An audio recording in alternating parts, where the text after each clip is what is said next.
Brought to you by Nova शुद्ध घी। जब जब खाए दिल खुश हो जाए, सदियों का नोवा शुद्ध देसी घी, सपना स्वस्थ भारत का। I love ghee.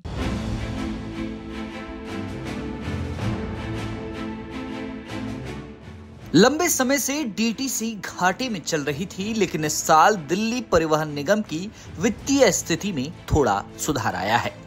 डीटीसी की औसत मासिक आय में 37% की बढ़ोतरी आई है। साथ ही टिकट पास और अन्य माध्यमों से परिवहन विभाग ने 7 महीने में 658 करोड़ रुपए कमाए हैं। दिल्ली में सरकार बदलने से डीटीसी के हालातों में भी सुधार नजर आया है।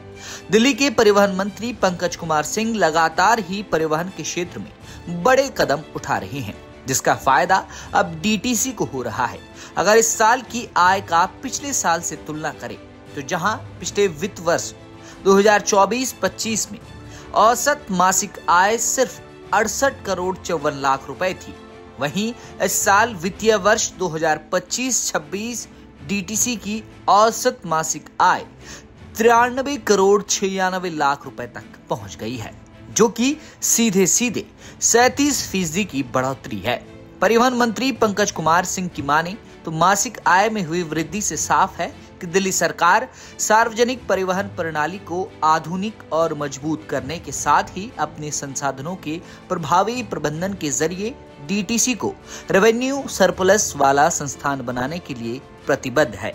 आंकड़ों से समझने की कोशिश कीजिए। अप्रैल 2025 से लेकर अक्टूबर 2025 के बीच डीटीसी को बस टिकट से होने वाली कमाई 220 करोड़ 33 लाख रुपए तक पहुंच गई है। वहीं पिंक टिकट सब्सिडी अब तक 235 करोड़ 56 लाख रुपए दी गई है।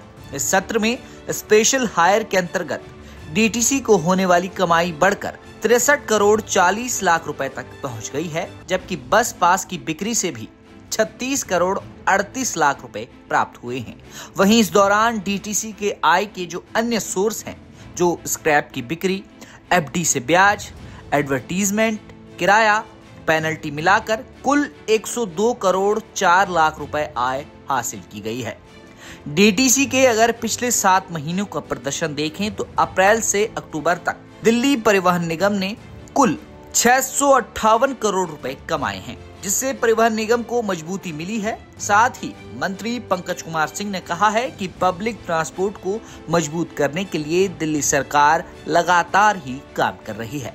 बहरहाल लंबे समय से घाटे में चल रही डीटीसी के लिए राहत की खबर है कि डीटीसी की वित्तीय स्थिति थोड़ी सी ही सही मगर सुधरी तो है। ब्यूरो रिपोर्ट, दिल्ली तक।